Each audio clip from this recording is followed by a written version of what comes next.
Thomas and Frederick.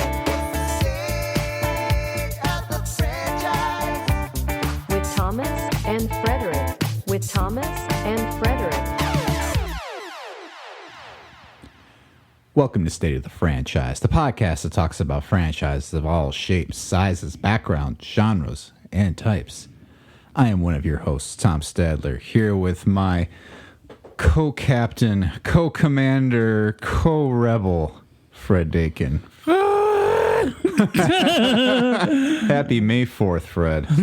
Thank you. That was me trying to do a Chewy, but I felt like it was like if you stepped on Chewy's foot or that something. Was Chewy after one too many eggnogs on Life Day. But it is, in fact, a very exciting day this week, Fred. We are doing another May the 4th episode, which is, again, a holiday. I have very mixed feelings about the fact that we're celebrating a pun. Well, I'm actually all for that. I love a good pun. But we wanted to do a Star Wars episode. Mm-hmm. So we decided we're going to do in-depth talk about the most recent trilogy. Yeah.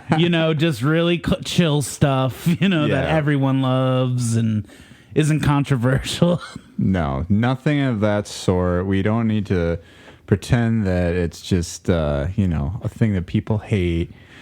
Even though, I don't know, man. Nowadays, the relationship with Star Wars it's a toxic relationship, I think, with some fans. Definitely. But that's why we're not talking about that. And we're talking about something fun, which is Star Wars merch. Well, would you have a bigger, broader term for that? No, I think merchandise is right. And it's perfect to go in with a franchise as big and as broad as Star Wars, because I don't think you can even look at the footprint of Star Wars without talking about its merchandise. It is one of the most merchandised franchises in the world, is Star Wars, which is crazy to think about considering all the other things in existence, right? And just the idea that, which we will get to in the history, how the merchandise, the way it was handled, has huge echoes in how movies are made today, how deals are done, and just how we look at film.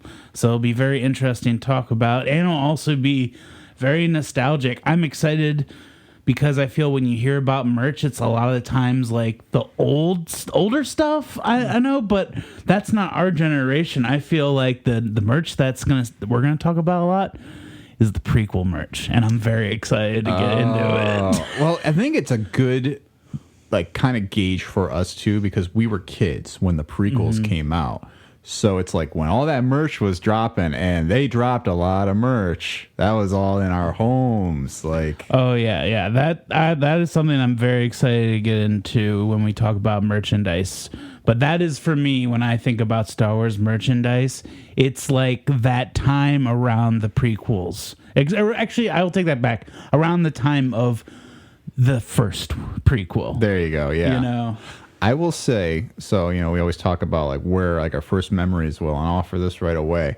I have a distinct memory of collecting Pepsi cans that had individual characters on them with my cousin, and we would call one another whenever we got one. He's like, I got the Darth Maul can. And I'm like, what? No way. And I'm like, I still got just Obi-Wan. And it's like, how did we get caught up in the media machine that we're Pepsi cans are the cool thing to collect? Well, it's funny you say that because, I've got my notes here. This is a very professional podcast.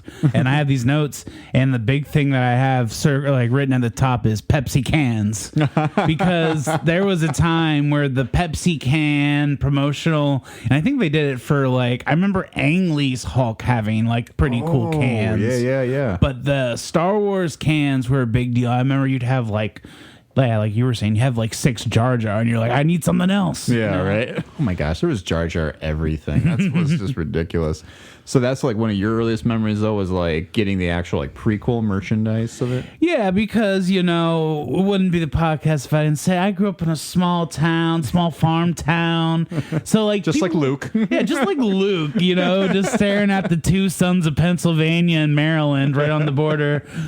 And I gotta say, like, Star Wars was not a huge thing in the world around me, but it was a huge thing in my household and like my other best friend's household. Sure. You know, like that's where it was, but I did not see, like, I didn't live near a mall. Like a mall was like a half hour away and we didn't go that often. So I didn't see shirts. And another thing about me, when I was in elementary school all the way through about middle school, I was not allowed to wear t-shirts to school by rule of my mom. Oh. On Friday, casual Friday, I could wear a t-shirt. So I didn't own a lot of cool character t-shirts. And then you notice I kind of wear a lot of cool character t-shirts now. And yeah, it kind of was like I couldn't have it then. I took it now. That's very much your personality, yeah. Wait, so what shirts did you wear during the week then? Was it collared shirts? Collared shirts. Wow. Yeah. Fancy Fred. I bet that was you. And my school was like my school was like South Park Elementary. Like it was just like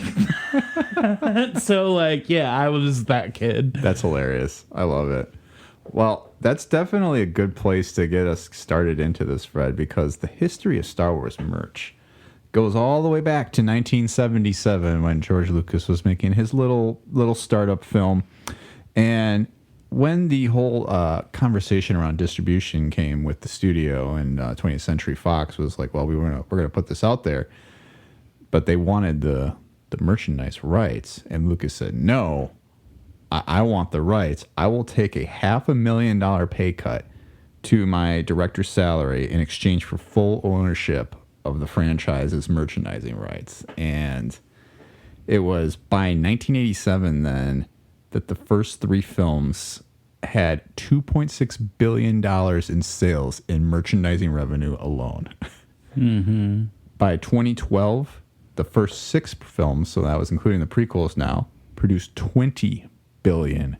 So they multiplied that merchandise sale by 10. I mean, you have to include the special edition re-releases too. I think that got a lot of kids excited again. Oh, definitely. Did you see any of those in theaters? I saw the first one and I fell asleep. Oh, no. Yeah, I was, like probably 7 or 8, maybe. Mm-hmm. I'm thinking. I don't know when those came out exactly. I do remember, like, we got the gold 3 VHS, like, right away. It wasn't, and like that wasn't a thing. Like we had a big chest of Disney movies. Mm-hmm. We didn't get like movies all the time. We didn't have a huge library of VHSs other than kids movies. So it was kind of a big deal because we had the original VHS things, and I think it was probably just my dad was like, well, of course we're getting the special edition, right? Of course. Yeah, because like a Star Wars movie played in my home at least once a week, I would say. Wow. Like in that time. That's impressive. Yeah. Holy cow. So you're intimately familiar from a young age. Mm-hmm. And I feel like I like Star Wars, and I would say I pretty much love it, but I'm not whole hog like some people are, because I think it was the people around me were very interested in it, and I just kind of I like it, but I am also like, I'm a little adverse to space. Space kind of makes me boring. It makes me think of math and science, and that makes me think of school. Man, and then you all of a sudden found yourself watching Star Wars and Star Trek one day. I know. The things we do for pod. That was a joke just for you, Tom. Like, I feel like that was, nice 70s track. Yes, it was. Listen, I'm not saying I didn't appreciate it. I guess it was a pun, though, so you weren't happy about that. No, there's just some things that are not so funny to me. I have to say, though, I think it definitely speaks to the power of Star Wars to know that $2.6 billion was nothing to sniff at in 1987. Like, that's a lot of money. There weren't really billionaires in the 80s, right? Mm-hmm, there were, but they're not like today. No, you don't have an Elon Musk walking around just buying Twitter and shit. But it really, though, started with, I think, the toys is the big thing with Star Wars. And they're produced by Kenner. And if anyone knows anything about Star Wars toys, they are like the collectible of collectibles, especially the Kenner brand that were from the first run. And like these things get traded like baseball cards. Definitely. And they go for a lot of money. And these are like the 2.5-inch-ish toys, like plastic toys with the movable arms. I'm just kind of give people an idea because most of you have seen these or owned these or whatever. I had an extensive set of these toys because they were hand-me-down from a family friend to us. Mm-hmm. And then they were passed on to someone else, which I always think about because, like, we had, I don't want to say we had everything, but we had any of all the main characters. We had the Millennium Falcon that would open up, and you could, like, put a couple guys in there. And you could put them in, and then also we had the Ewok Village that you could set up. And that was just set up in one of the bedrooms, and, you could just play with the little guys. I like it. Man, so you got like some like the OGs? Yes. Ooh. And we treated them like kids' toys because, like, at the time, you don't know. Like, right. Yeah, I was just a kid and those were my toys, Right. I mean, and you're not supposed to think differently about it. Like, right? It's like, well, no, I don't understand the value of a toy. If I get a toy, I want to take it out of the box and I'm going to play with it. Yeah, I want to throw it across the room so it's like flying like a Force person, like, Princess Leia in Episode 7. Right. I mean, I hadn't seen that yet, but, Man. Okay, so I got a little game for you, Fred. I've got the 5 rarest Star Wars toys and their estimated value. Okay. So we have the top 5. Number 5 is a vinyl cape Tatooine Jawa. How much do you think it's going for resale? A vinyl cape? Like a Jawa cape? Yep. That you can wear made out of vinyl? Yep. This came out in 1978. Look at this bub. See, it's going to be hard just because I'm thinking, like, it got sold recently. Yeah, so this article was written about a year or two ago. And I'm sorry, I'm asking all these questions. Was this, like, what it was sold for as a collector's item or what it was sold for at the time? Oh, no, this is what it was sold for as a collector's item. $2,000? Go up. Like $10,000? Keep going. $30,000? Just about $28,000. And this is something that was made, not like a on-screen Jawa costume. No. This was just like a little action figure Jawa. The next one we have is from the Star Wars Droids very panned animated feature with C-3PO and R2-D2. But there's a character called Vix in there. I'm going to try and get around this friggin' YouTube video that keeps popping up. I hate these sites that just, like, keep popping ads in here. It's like, get out of here. Did Vix, like, rub people on their chest to make them feel all mentholy? Was that his power? I was just going to make that joke. Damn. He looks kind of like he does that. What did Vix sell for as a collector's item on resale? So now you know your baseline is that last one was $28,000. So that's kind of like your baseline going. And this was just a toy from that TV show, you said, or what was it? So yeah, this came out in. So here's the background on it. Vlix. Oh, I'm sorry. His name was Vlix. Okay.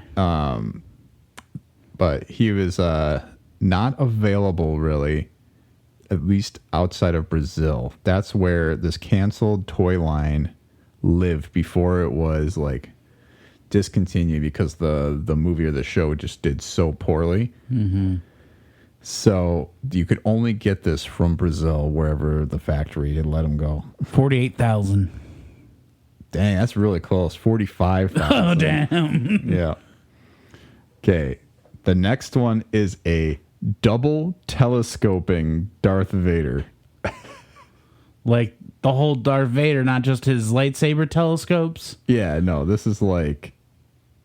So the initial versions of Darth Vader came with the double telescoping lightsaber feature. Unlike the Luke Skywalker one, next to none of these actually made it to the market. The change was made before production on the single carded figures that they really ramped up. So apparently there is like something about how his lightsaber was made. $60,000. $64,000. Dang. Pretty good though, I gotta say. Just for these random guesses. Okay, so same thing here with Obi-Wan Kenobi. It looks like what they had is that the lightsaber handles Yes, this was a thing with some of them. I were remember bigger than the blade. Yeah, so they call that double telescoping. Yeah, we had I think a Luke that had that, not the Obi one that had the weird. Because I remember looking at it because it looked kind of shitty. Like that's what it looked. You know, you're like, why does it look like so thin? Yeah, So I'd guess like, are talking like around? Are we breaking 100? not quite. So like 80. Yeah, it's 76,000 for that Okay. one. Your Luke Skywalker figure, if that is what you had, if you still have it, I think it's 25 grand. It's going for on the market. I'm pretty. Did you kind of see the picture of it? Yeah, Yeah, we had that. that is the top 6 selling action figure. Is it gone? I don't know what happened to any of that stuff. Oh no! It probably, like I said, my mom probably donated it to our church. Yeah. You know. Sure. No, I completely get it.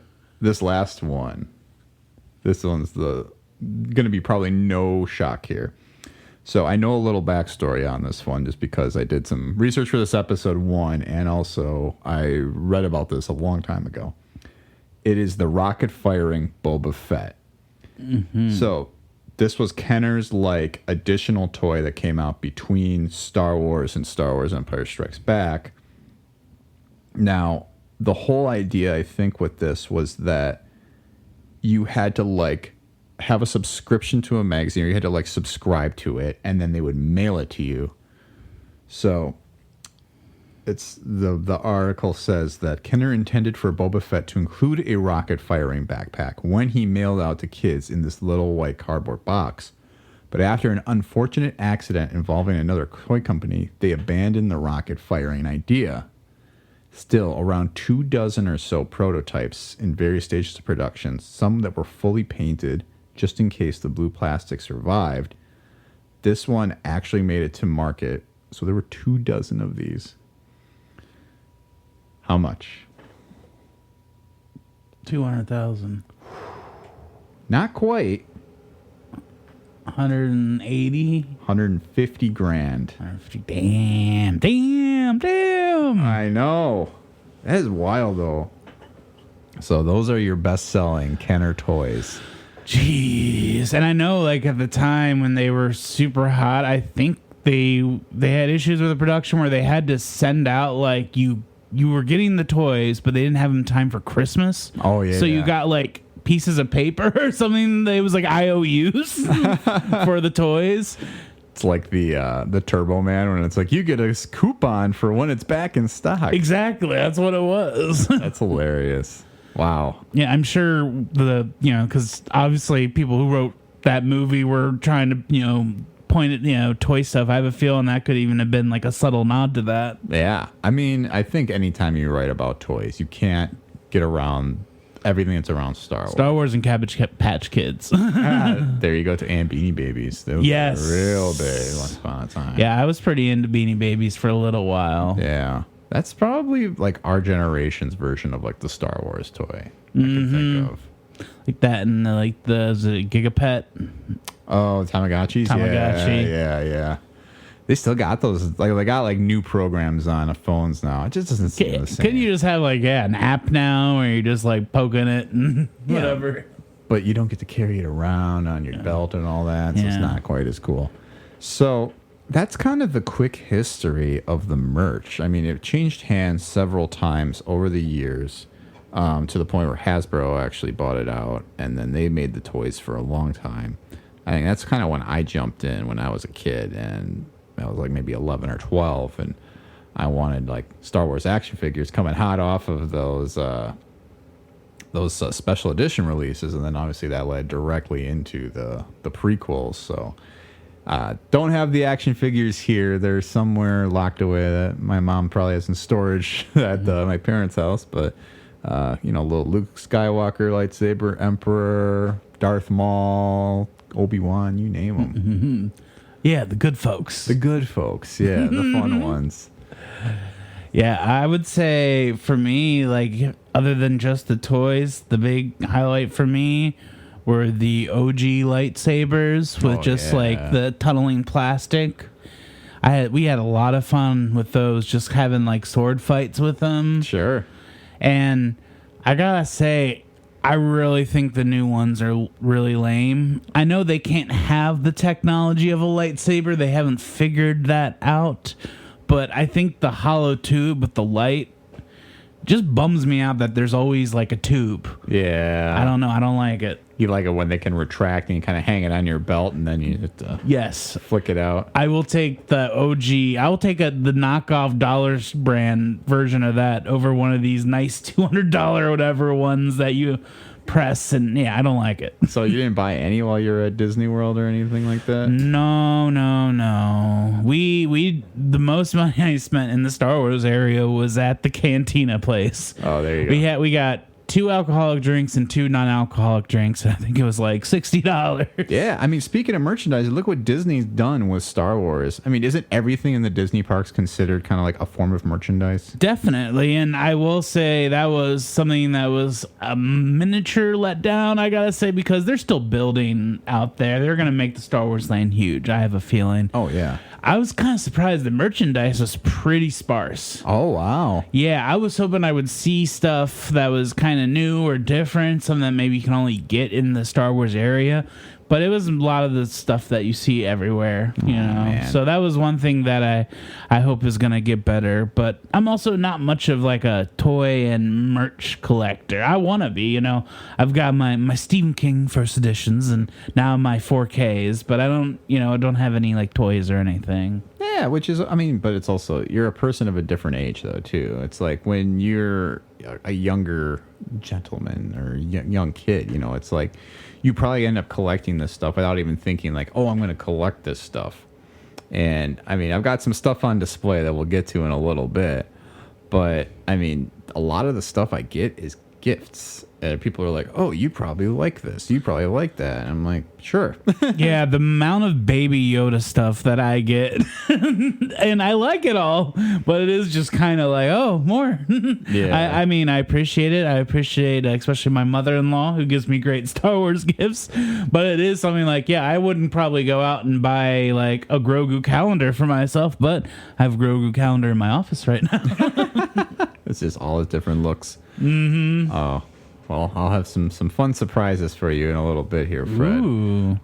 But I guess continuing to go down that path right now, you know, what are some of your favorite things that you've seen of the Star Wars merchandise around? And we kind of maybe start talking about all the different types there are. Mm-hmm. Because there is, and this is a very, very sparse list, but talk about the toy lightsabers. We talked about toy action figures. We've talked about the t-shirts, the graphic t-shirts. I mean, I've got a couple here for sure. Mm-hmm. Oh yeah, I've definitely owned a handful, but all the Star Wars shirts I've ever gotten have been from like Walmart or Hot Topic, so they last like a year or two, and then they just sort of, you know, wither away. Yeah, or shrink into oblivion. Exactly. Right? Yeah, and I mean, stuffed toys. The Grogu doll was so hot, like, what was it, 2 years ago during the pandemic, that nobody could find them. Yeah, well, I found one in my small town. Oh. I technically had to drive a half hour into the bigger small town, but because it was all rural out there, no one, I guess they didn't get Disney Plus out there yet. Oh. I know, I'm just kidding. You believed it for a second. I was like, what? I'm like, what kind of backwards place? You said the town wasn't really into Star Wars, though. Yeah, but for sure. I mean, that was when I was growing up. I feel like the Star Wars and nerd culture is definitely a little bigger. But yeah, when I went to Target, it was like in the pandemic. So I had like, you know, I was masked up and I went in there and I was like, ooh, they got Baby Grogu. And I think I held it and walked around the store for a little while before I decided I was going to buy it. But then I didn't. He's right next to all my Stephen King books. He watches them, make sure they're all together. Yeah. No, it's a hot thing. I think Disney knew what they were doing when they came up, or when James Gunn gave them Baby Groot. I think it like opened up this whole world of like, what else can we make little and cute that's a bigger thing? Mm-hmm. Yeah, I mean, everyone loved Muppet Babies, and it was just sitting there for the taking. Yep, it took them 20 years to finally come around to that. Mm-hmm. I'll talk a little about some of the merch I've got in front of me here. So this is a BB-8 toy. It's not quite a stuffed animal, but I wanted to talk about this before we move too far past it. And this thing is actually remote control. And so if I took this out of the box, I can link it up to my phone, download an app, and then just kind of move him around the room with wherever my phone is. And I got this as a gift too, and it was just ridiculous that somebody spent that on me. But I loved it for the first month or two. It'd just be fun kind of playing with it. But then I'm like, man, I think this will probably go to one of my nephews one day when they're old enough to realize it. Yeah, is that did they make a more advanced one than that, or was that the big one that everyone wanted when that came out? I think this is the big one everyone wanted when it came out. Or, I mean, maybe not like the full size one. There might have been a bigger one, but... Yeah, I was just wondering if they made a full-size one in the end. Yeah, I think this guy's like about 8 inches, so... Mm-hmm. Yeah, he's decent size. But, yeah, and then, kind of talking about dolls or things. You have all these Funko Pops now, and... Someone gave me Grumpy Luke from Last Jedi. Which I would say looks more like George Lucas. It does, actually. Like that, when I looked at it, I was like, who is that? Then I read Luke Skywalker, but that's the problem with Funko Pops. Yeah, you can pretty much confuse them for any other person or thing. I go to Media Exchange to see what the haps is on the 4K, see if they got anything new, and they have all the Funko Pops at the top. Oh, yeah. And I saw the one Funko Pop that I would buy, but it was $40, and I'm like, I am not going to buy this for $40. They have a Fraser Crane Funko Pop. Oh, my God. And I'm like, that is the only one I need to own. Like, I would love to have that just like on my desk. That's amazing. Yeah, I might end up having to take this guy out because the box is getting a little grody. But yeah, you could have him out and it could be a game. You can point at him and be like, who do you think that is? So and no one will guess. You're actually making me think a little bit bigger, though, too. Was that supposed to be some kind of commentary to make old Luke sort of look a little more George Lucas-ish? Maybe. Like somebody who's just so old and tired of Star Wars, he's just ready to just like hand the keys off to the next generation. I guess. Does that mean Daisy Ridley is Bob Iger? I don't know. I mean, she's getting her own franchise. Clearly, they like her enough and her character enough. I mean, so that franchise is basically going to be episodes, 10 through 12 that we've been promised forever? I guess. I don't know. Yeah. For me, the bloom is a bit off the rose on that. I'll go see it all, whatever. But it's just... Yeah. Rise of Skywalker really crashed and burned that story into a point where I'm like, I'll wait to see what Dave Filoni can do to try and revive this. He's doing some work right now, but we'll get into that in a little bit. Yeah, it's just like I would be very into a new Star Wars movie that's just in the Star Wars universe. I just don't want it to be another Guardians of the Galaxy ripoff, which seems to be like that's the new function for like a movie with inside a universe. Mm-hmm. I'm just like I haven't seen Dungeons and Dragons, but I got those vibes from watching the trailer. I hear it's good, and I'm excited to watch it. But I'm like, this feels like the Guardians thing, and I just don't want a Guardians Star Wars movie. Right. Like, I don't really want the Taika Guardians one. I'll see a Taika Star Wars movie, but you know, you want something that's a little more right, kind of like on its own and more original. I think we could talk a little bit about some of the franchise properties because how it affects some of the merchandise too. I mean, I went to the store yesterday or 2 days ago to look for some Star Wars food or like anything that was food branded. I went to Pick and Save. They had nothing. No blue milk? No blue milk, no nothing. They didn't have like fruit snacks that were Star Wars branded. Everything was Guardians of the Galaxy. Oh, yeah. Yeah, Guardians of the Galaxy cereal. They had Guardians of the Galaxy fruit snacks. They had Groot Pops or something like that. Groot Pops? Yeah. You should have bought the Groot Pops. I should have. Did not mean I struck out, though, completely everywhere. But at Pick and Save, I was surprised to be like, Guardians is the new thing now. Mm-hmm. Well, was that movie coming out in May? Yeah. Yeah, okay. That makes a little sense. They're trying to flood it out there. But I do feel like if you were to ask me, is there some sort of Star Wars food-related thing in Pick and Save right now? I'd say, yeah, there's probably a couple. Yeah. Well, Mandalorian, if you know what I mean. Right, exactly. Because of what we talked about with little Grogu. But some of the other merchandise that, I mean, Star Wars goes up and down, right? They have cups and mugs. I was given a set of 10-ounce glasses. There's a half a dozen of these that are all modeled off planets. And they're fun colors. Yeah. So, like, you have the Death Star, you have Mustafar, which is like Vader's like home base planet. You have Tatooine, you have Dagobah, and Endor, which rules, because I love Return of the Jedi. I've already talked about that on this podcast multiple times, but it's wild to think, though, that somebody like made these really nice, like shaped like tumblers that are like planets and stuff. I don't know. It's very inventive how they've gone through and tried to imagine every angle.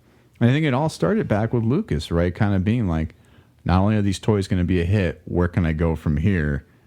And you get some of the weird stuff we saw with the prequels. Like, when you talk about the food, they had the little Jar Jar tongues. Oh, yeah, that was weird, for sure.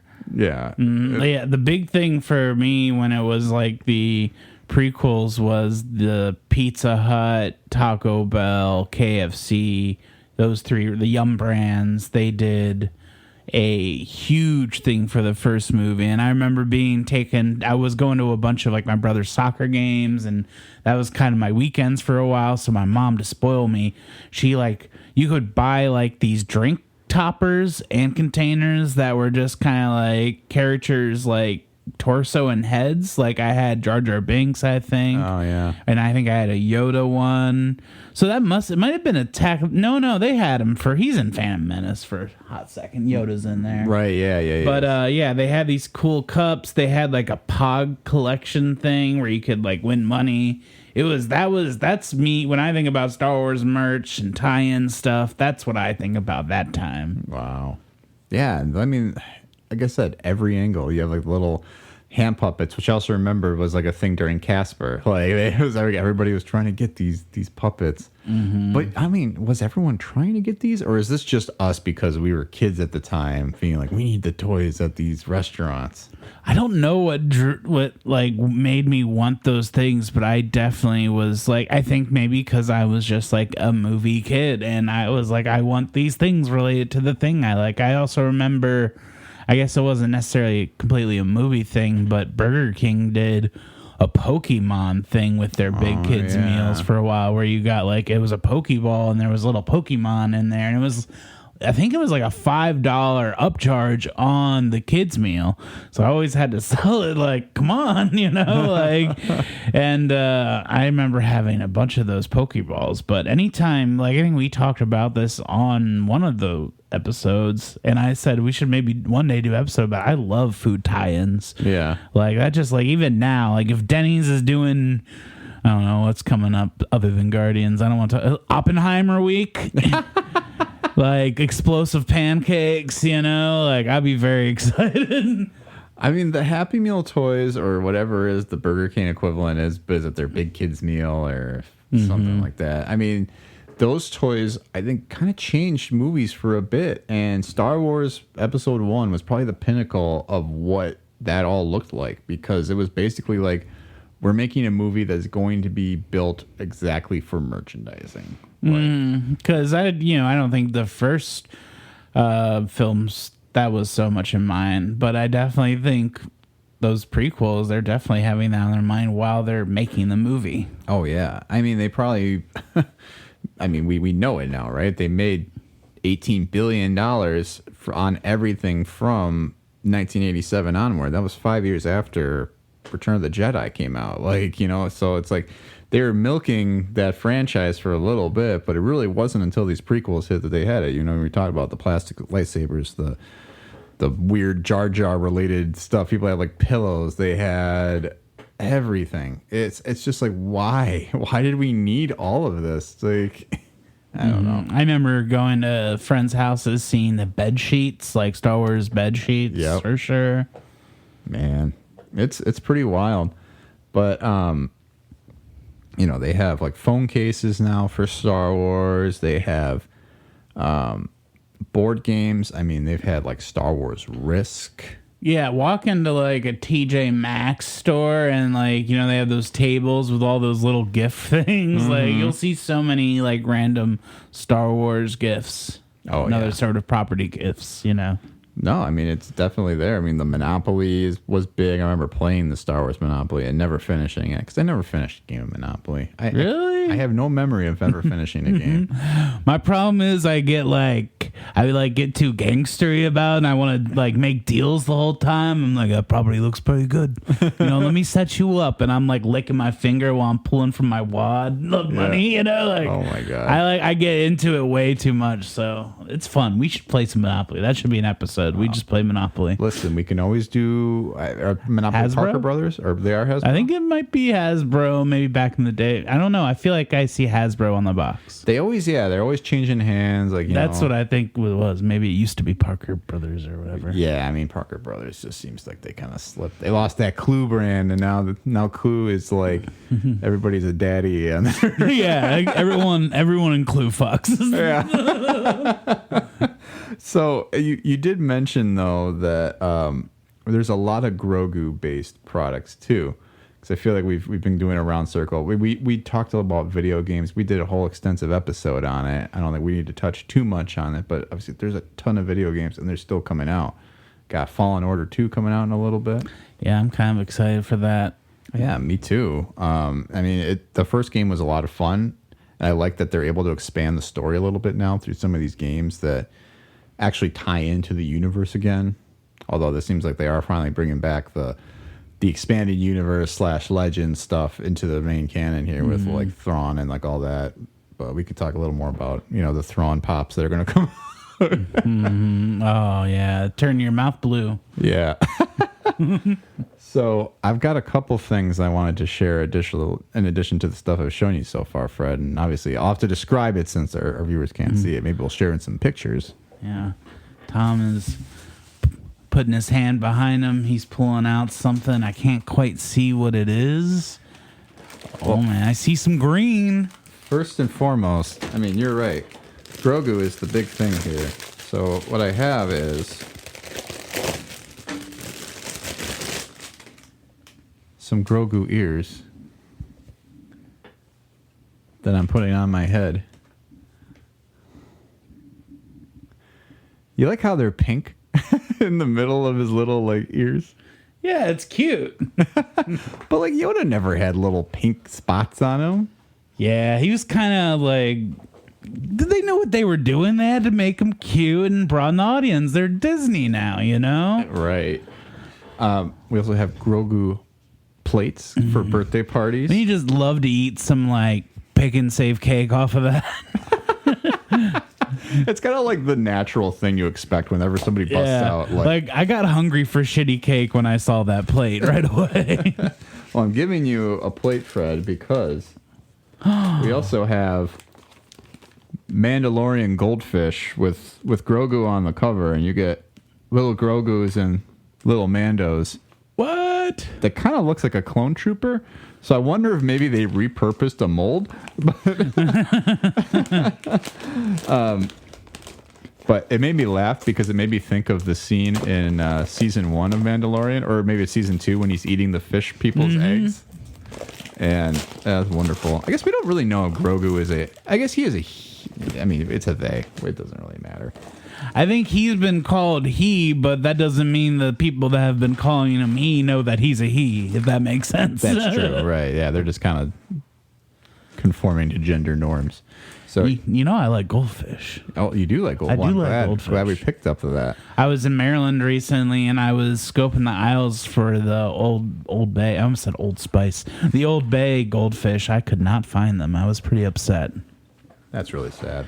But yeah, when I'm looking at these, yeah, it looks like the Death Trooper or whatever from Rise of Skywalker, and then just regular goldfish are in here. Yeah, just because they don't want you to feel afraid. You know, they want you to know it's the same thing. And then it's Grogu in the little floating carriage. Right. Nice. And then you have some like just straight up stormtroopers on here because the Empire will never die. Long live the Empire. And well, if you look at that, there's Giancarlo Esposito. I tried to throw a stormtrooper one in my mouth, but I missed. Oh no! Now they're on the floor. The stormtroopers are coming. I have one more thing for you, Fred. So don't get too full? satiated on fish. I'm about to eat the plate in a second. Grogu. Oh man, We have Go-Gurt that is branded Mandalorian Go-Gurt. So you have Berry Bounty and Cherry Galaxy. They really didn't get too creative with their puns on those. Now where were you keeping that? In the fridge or the freezer? Oh, that's seen in the fridge. So what is the deal with Go-Gurt in the freezer? Look, I'm not saying that there's a right way or a wrong way. I'm just saying there's two ways you can do it, and the other way is kind of like a frozen yogurt treat.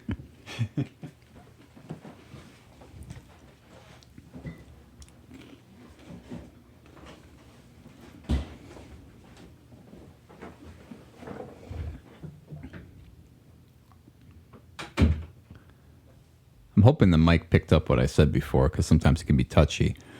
So I'm just going to say it again. So what we have here is Mandalorian Go-Gurt that has Cherry Galaxy and Berry Bounty. Yeah. And it's got the little Grogu here on the cover. Berry Bounty is a very pleasing name for a treat, though. Isn't it? Mm-hmm. I really like it. Yeah. And I like most snack foods that are like blue. Mm-hmm. I get very excited. The problem is I had both of them already because I had to taste the wares to know what we're talking about. Go-Gurt can be a little bit extra when you're trying to eat that for a podcast. So, but you have both of the same color. They're just like a very generic purple/pink. So I was expecting pink and like blue.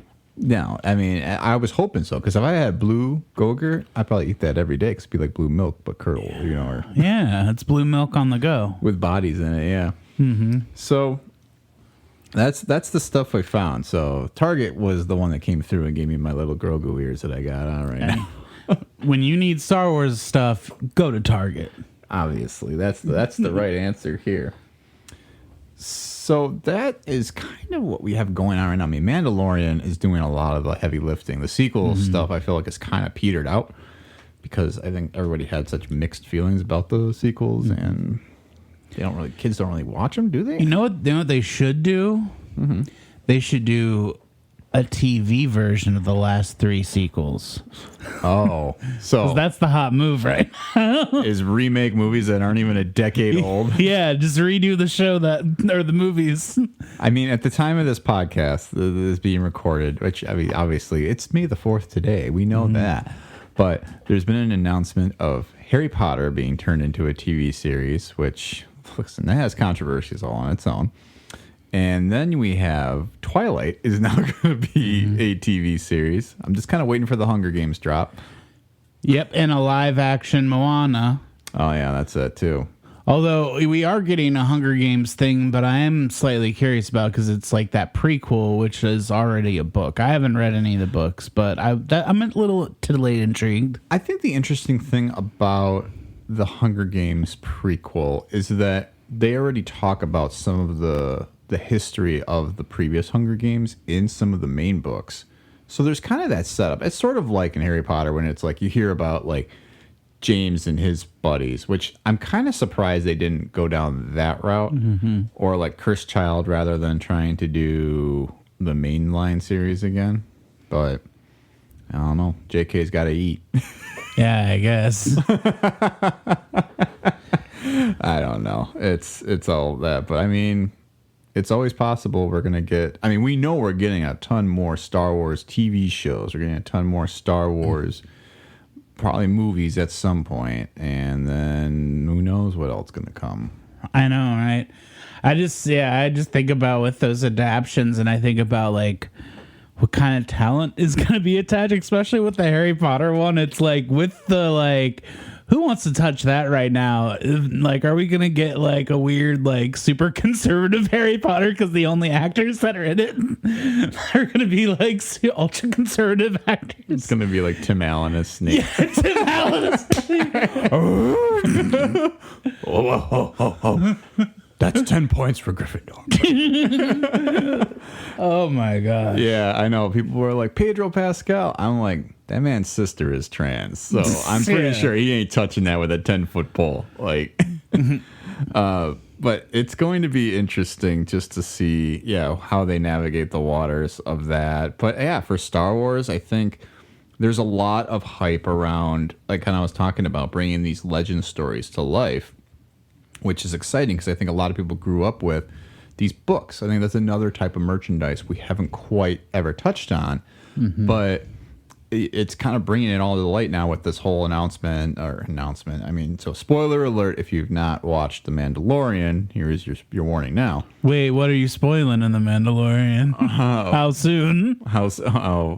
I have not watched the last episode of season 3. I've watched only the first 2 episodes of the new season. Okay. And we fell asleep. Well, so I guess is it a twist to announce stuff about Thrawn when we kind of know he's out there? I know that. I didn't know they were bringing that into Mandalorian. I know that was in the Ahsoka trailer teaser. Yeah. So I'll say this in the most vanilla way possible. There might be like another mention of him in Mandalorian, but it's, at least for what I've seen to date, there hasn't been. I forgot that he came up in previous season. So yeah, I think there was definitely nods to him. I don't know, did they ever? They said Thrawn once. I remember. Yeah, that scary cowboy alien guy says Thrawn. I think, doesn't he? He might have. Yeah, I think because they kind of know he's out there. He was part of Star Wars Rebels, so which I think is canonical to this new timeline that they've established. Where, because I mean, now they're going to basically turn that season 5 into Ahsoka. Like season 1 is going to be Star Wars Rebels. Season 5, the animated show, is now all becoming to life. Like they're going to have Mary, Ramona Flowers from Scott Pilgrim. I almost said Mary Steenburgen. Yes, Mary Steenburgen, great Ahsoka. Ahsoka, what are you doing? Dancer just comes in like, hey. It's a 3 name, isn't it? I can't think of it. Yeah, right it's now. like Mary Elizabeth Winstead? Winstead. Yeah, that sounds right. We're gonna go with it. So she's playing one of the characters from Rebels. So I mean, they're actually getting some like bigger names to do it. They're also grabbing the voice actors from the series. Well, I know Thrawn is my guy. Yeah, It's his brother. But I do like him because he was a baddie in Sherlock, and he has a really good episode. Oh, you're talking about Lars Mikkelsen? Yeah, no relation to Mads. No, that's his brother. It is his real life brother. Oh, if you look at them next, they look the same. Oh man, Yeah, I did not know that. Now I'm double Imagine excited. that lunch at that house. Pass the salt, You would not be able to handle the salt if I pass it to you. baby. You seasoned the steak properly. Yeah, it's good. Well, yeah. So Lars Mikkelsen. Wow. So okay, that makes a lot of sense now. Now I get the brother joke, but he's the voice actor in Star Wars Rebels, the animated show. So now they basically just gave him the keys to be like, you're going to be live action Thrawn, which is it's very exciting. The Mufasa move. Yes, exactly. James Earl just coming around. But James Earl coming around. James Earl is very active in a lot of Disney franchises now. We'll say that much. It is interesting because the books were so popular in the early 90s too. Something that did kind of carry over was the whole idea of like Lucas kind of giving his stamp of approval on the original expanded universe and saying like this Thrawn trilogy that Timothy Zahn wrote was all canonical. Like this is basically an imagination of what episodes 7 through 9 could have been. And we got some peppering of that. So it's kind of fun to see. More like Mr. Dash, I'd say. Yeah. Mr. But it's good to see Dave Filoni come back and try to reincorporate a lot of those elements and sort of justify some of the story choices that J.J. Abrams just sort of threw ad hoc at the wall and hoped they would stick and be like, listen, somebody wrote this better than you guys did. Like, let's try and actually use some of his source material. Now, does like that Rebels and the Thrawn share the same, or the Zahn who writes about Thrawn? Yes. Do they share similar plot stuff, or is that same characters, different stories. So I've not read the Thrawn trilogy, the books. I started the first one in audiobook, and I was digging it. I just never followed up with it. Yeah, I think that's actually what I'm going to do before Ahsoka comes out, is start diving into the audiobook for that, which the first one was read by Dennis Lawson, I found out, who plays Wedge in the original trilogy. Yeah, but I think it was just an abridged version, so like the newer audiobook has like every word and everything in it. Mm-hmm. So I don't know what the story elements are. I know where they're kind of at in terms of the Empire being rebuilt with the New Republic and everything are all elements that were part of his story, because it's all post Return of the Jedi. Well, I'll say this: it's a lot of Luke, Leia, and Han. That's why I guess that's what I'm circling here. Yeah, so I wonder if that's the one thing that's going to change, is knowing that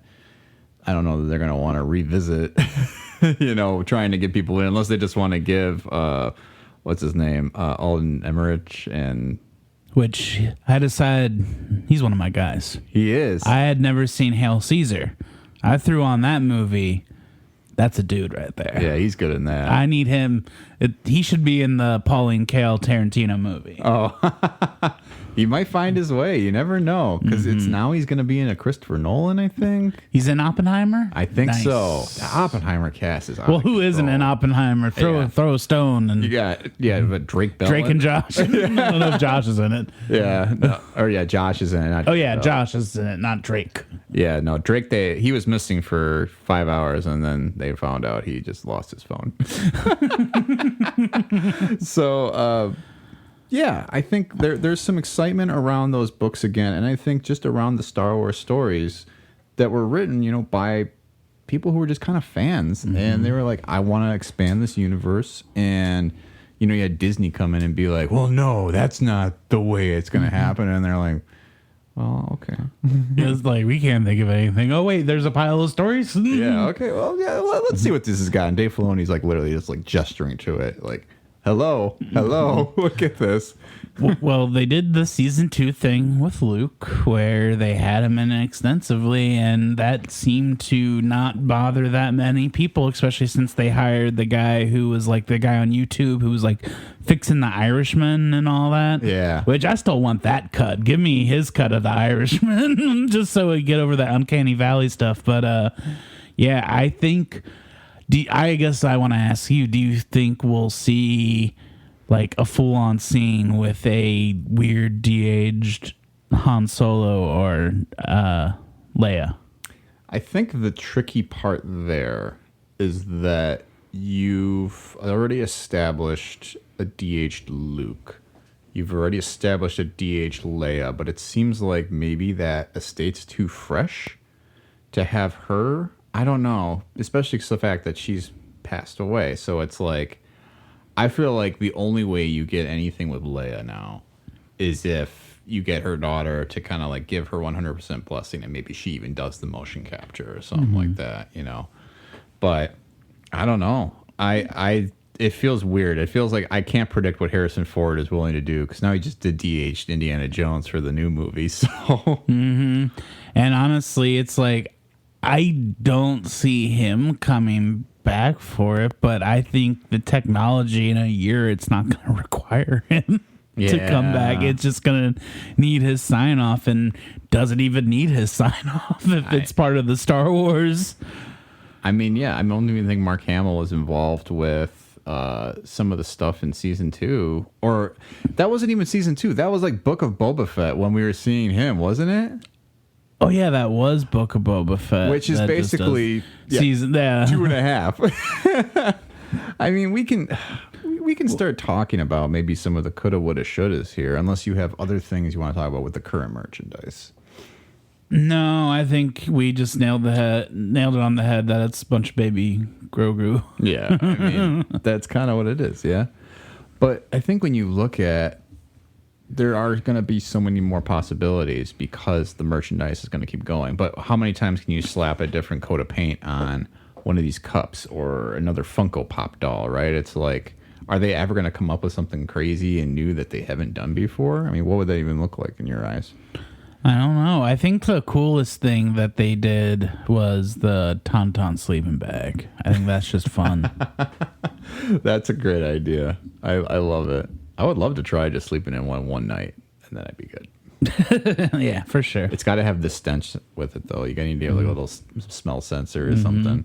Yeah, a little like packet you have to pop when you get in there. That would be so good. What about like, I don't know. I guess maybe the next thing really is something with like phone apps, if that even counts as merchandise. Yeah, I think, and that's like a big thing now. Are those like, what's that game in The Witcher? Gwent. Oh, yeah. It's like the Gwent and the other thing that's like that from the World of Warcraft, something Hearthstone. Okay. I think those kind of games and these card trading apps are a big thing for Star Wars, Marvel, and all these properties now. Right. Like this freemium game thing, that's huge. I mean, it's crazy to me that even like card games are still alive and well, but they're now virtual, and people play virtual card games. And I mean, because Star Wars trading cards were also very big. That was one thing maybe we didn't talk about. But at the same end, it was like they developed a game around it, and like you could actually play like, you know, a round of like kind of like Magic the Gathering. And now it's like, yeah, that probably exists in a virtual format. But yeah, I don't know. I mean, I guess the sky is really the limit, you know, unless they do come up with real live working lightsabers, right? Yeah. I don't know how, but I want it. Or at least just combine the two technologies. Give me the tunneling lightsaber. That may be, because I guess they can't have something that spring pops out. Too dangerous for kids, maybe. Oh, yeah. Well, especially if it actually cuts through stuff. Well, it doesn't need to cut. I'm saying it can be just that plastic, whatever, but instead of having to like whip it out, because that's what you had to do, is kind of, there was a lock and you unlock it and you whipped it, and then you could turn on the light, which you could kind of see. I want one that you flip and it's kind of see-through. It's very see-through. Or you hit a button and it springs out and it lights at the same time. Ooh, that would be kind of fun. I don't know if that's too dangerous for kids, but like, yeah, imagine like a switchblade, but like plastic and see-through, pop out, and then at the same time make the noise and light. Sure. I think the only thing I can think of besides something like a working lightsaber is all going to rely on whenever we develop reliable hover technology. Definitely. And then you can have like a floating carriage that looks like Grogu's little floating carriage for your own baby. Or you have like a speeder that looks like Luke's like speeder in A New Hope, right? Or you even have like the bikes from like the, what do you call it, from Return of the Jedi when they're on Endor. Yeah, that'd be cool. But then it's like, listen, there's one purchase I've always been waiting to make, and it's not Star Wars related. It's Back to the Future. I want my hoverboard. Right. Yeah. But like I say, I want a hoverboard, but I'm too afraid to get on a skateboard or a bike. Like, am I going to really get on a hoverboard? I mean, it doesn't seem like it's as hard to use as a skateboard. You don't think so? I think it'd be harder. I mean, I guess it depends on how balanced you need to be. I suppose if you fall off, you're falling like a foot to the ground. That's not that far. No worse than a skateboard, I suppose. I don't know. I guess that's the thing, though, is like, have they kind of exhausted Star Wars? Yeah, but they did that a long time ago. Like, Sure. Yeah, I had some coulda, woulda, shouldas that exist, but I love the idea of taking like a property and taking it to like the high end cuisine. Like, I want like a cool culinary cookbook of like high end recipes that, like, you know, maybe they come from that planet from The Last Jedi. Oh, yeah. The casino planet that everyone hates. Yeah. Part that I think is pretty cool. Canto Bite, I believe. Canto Bite, yeah. I was thinking that, or like a cocktail, like a Star Wars cocktail book. And I'm sure they have versions of these things. I already know they're not to the level I want. Yeah. They're not like how to make your own blue milk or whatever. Not like the way that Disney makes it or whatever. Yeah, like at home I have and I'm going to say this part loud, the unofficial Harry Potter cookbook, no money go to J.K. Rowling, and the unofficial Disney cookbook, no money goes to Disney. And those are both great because it's like very much recipes within the worlds of those two things. And I know they do that for Lord of the Rings and Game of Thrones, which I think the Thrones one would be really good because I hear the books are very food heavy. Oh, wow. I could get down with that. I'm trying to think of like what's a memorable food from Game of Thrones. But I can't. All I can think of is milk over the poppy, and that's their drug. Yeah. I know, like, yeah, it's more of a book thing, and I haven't read the books where, like, he'll just go off and talk about, like, all the food on the plate, and it's a lot of, like, roasts and, like, cooked potatoes with different spices, like, very similar to Tolkien. I think he did that a little, too. He would go Roast off on some boar, food. and you get the roast boar in front of King Robert Baratheon. Yeah, from what I hear about the Game of Thrones books, it's a lot of food and a lot of sex. That's like what he's talking about most of the time. I mean, they got one of those things right in the adaptation. Yeah, I would have loved like some non-gross, but like in like the Hannibal TV show styling where we're gonna set up some set pieces of some food. Ooh, I have heard that is good. I've never watched it though. Well, season 1 kind of drags, but then the rest of the seasons are like, oh, whoa, from like beginning to end. It's one of those where it's like, yeah, it was okay, and then I fell off, and then I got back in, and then it's just a really good, because it's like kind of like a reboot, and they did Red Dragon as the last season, but they really let it breathe, and they're really kind of doing different stuff with the characters. I like that. I dig it a lot. Nice, yeah. I've seen both Manhunter with Brian Cox and Red Dragon with Hannibal, or my God, this is Anthony Hopkins. Anthony Hopkins. I mean, he's synonymous with Hannibal Lecter. It's like nothing Brian Cox could have done would have changed that. I think that Red Dragon and Hannibal are two movies that I don't think are anywhere near as good as Silence of the Lambs, but I always enjoy throwing them. I always enjoy a rewatch of those. Yeah, but there's something about Silence of the Lambs. Oh, yeah. It's interesting, though, that we even get into something like that, because I think about something you even said too when we were talking about like the unofficial cookbooks or whatever.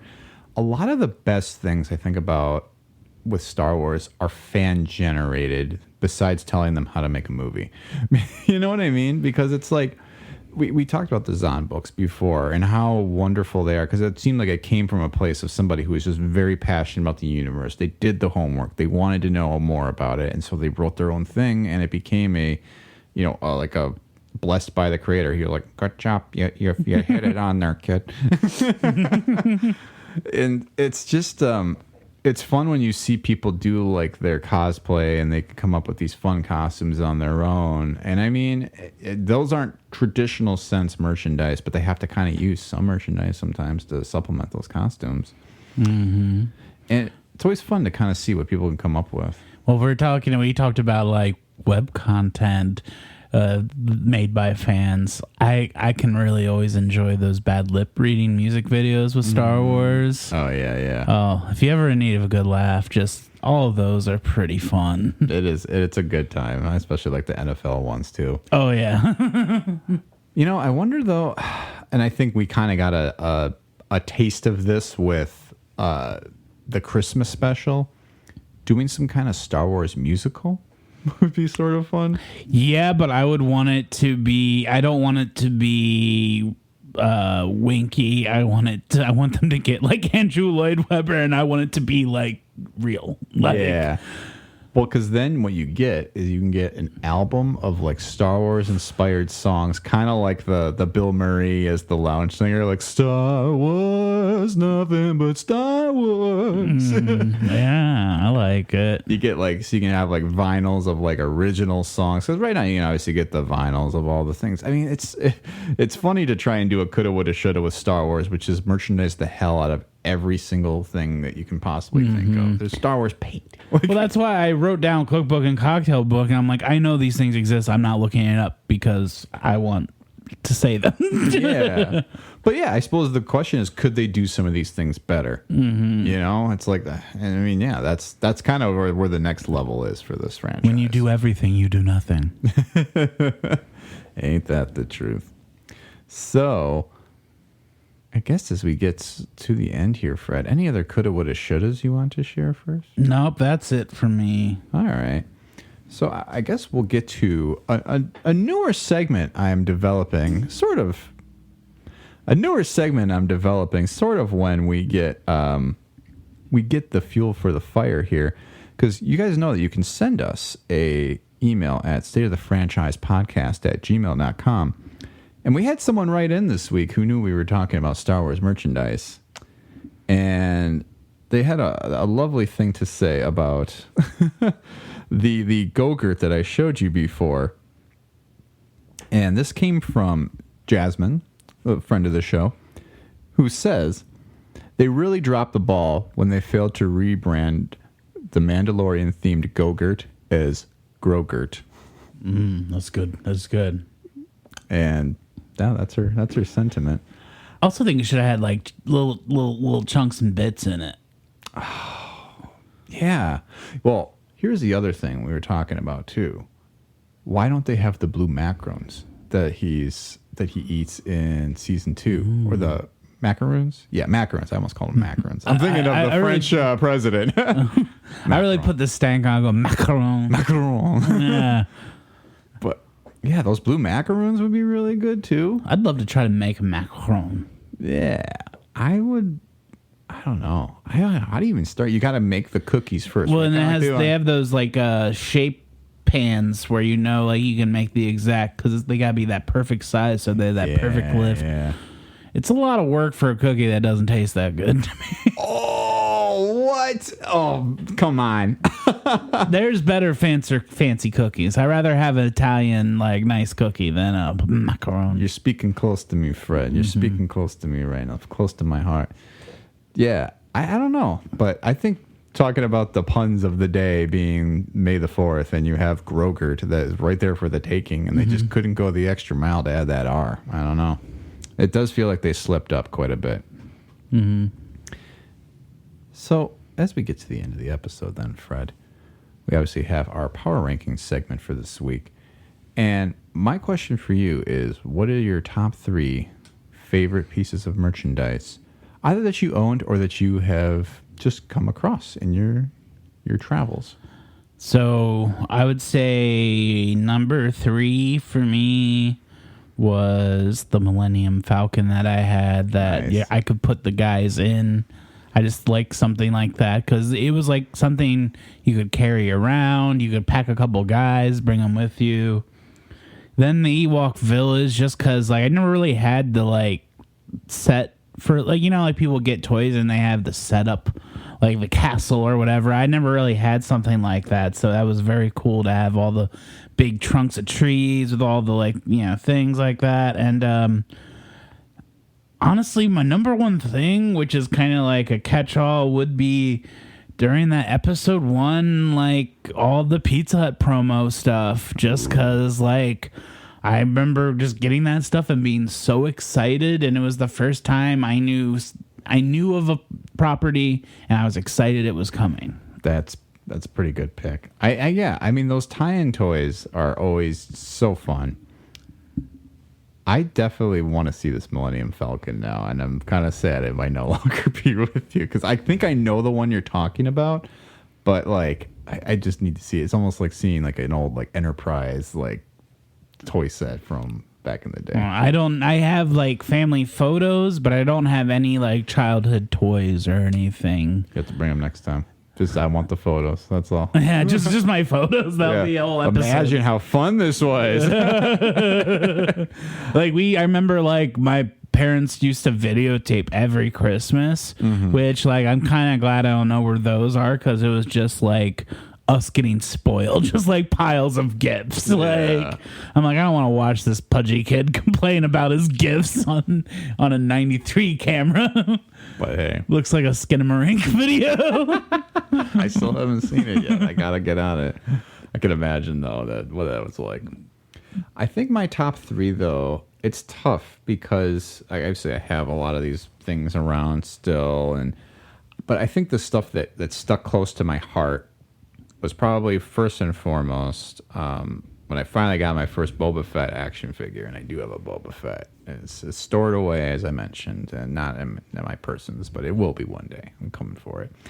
And I just loved, because that one did have a launching rocket. So when I read that the kids didn't get that, and I got one with a launching rocket, I was like, yes. Nice. That's sweet. And I just always liked Boba Fett. I liked the look of him. I was excited about him in Attack of the Clones, and then I was not a fan of that movie. So, but I think that was cool. I also had a blue lightsaber. It was an Obi-Wan lightsaber I had gotten probably from like back when the special editions came out. And this was not one of those cheap ones that you found at the store or is like that. Like it did have the little like lock clip. It was a little sturdier, and I feel like when I was even like with sword fight with other like friends who had like those actual lightsaber blades, like I would actually end up breaking their blades because I got this one that was built like a brick shit house. Like, it was pretty legit. I think I still actually have it. I think it's in the closet right now. But well, it's crazy. There were so many like variations and different people trying to make the product that like there could be such a jump in quality from like you could get one at Dollar General or you could get one at like Toys R Us or whatever. It was really that. There was just so many different things. I don't know. I think the last thing, though, that I'll say is I got and it's just my fun little thing every year. I have a little Yoda ornament, and I don't know. It just really warmed my heart because I love Yoda. Obviously, Grogu is a joy. Is Yoda your favorite character from Star Wars? I don't know that Yoda is my favorite, but I've always really liked Yoda because I think I always loved Muppets. Like, Muppets are one of my favorite things ever, and the fact that it's like Miss Piggy voicing Yoda, I just am always like, I don't know, over the moon when I find out that it's like, it's Frank Oz. I got him. It's my guy. Directing random movies like Little Shop of Horrors and stuff. I don't know. So Yoda's always great, but it's just a nice little like add-on to the tree every year because you sort of like, it's almost like you have to find him because he is green. So you're always like looking into it, like, where is he this time? And it's nice. I don't know why I picked an ornament number one, but I guess it just has more. It was a gift from, I think, my mom, and I was just like, you know what? I think my mom gets me. Just kind of warms my heart. So, and then a nice family bond. I like it. Family bond. So, the bonds that Tobias, Fred, have worn down here now, and I think we are at the end of our galactic mission. Anything you would like to plug this week? No, just check out the podcast. We're going to keep churning it out. Yeah, absolutely. And we had already mentioned the email. We're also on Facebook and Twitter at State of the Franchise Podcast with Tom and Fred. We're also on Instagram, State of the Franchise with Tom and Fred. And we have our Buy Me a Coffee page. Drop us a one-time donation at buymeacoffee.com/SOTF. And stay tuned for next time. We'll be discussing Miami subs. Party in the city where the heat is on. Ham and Swiss on my bread. Better deliver that sandwich, you might get slapped. Keep my sandwich out of your motherfucking mouth. That's the sequel to Miami that we're not ready for yet. We'll see you next time. Bye. It's charge my phone, drive, listening to you. And what they taught you about will always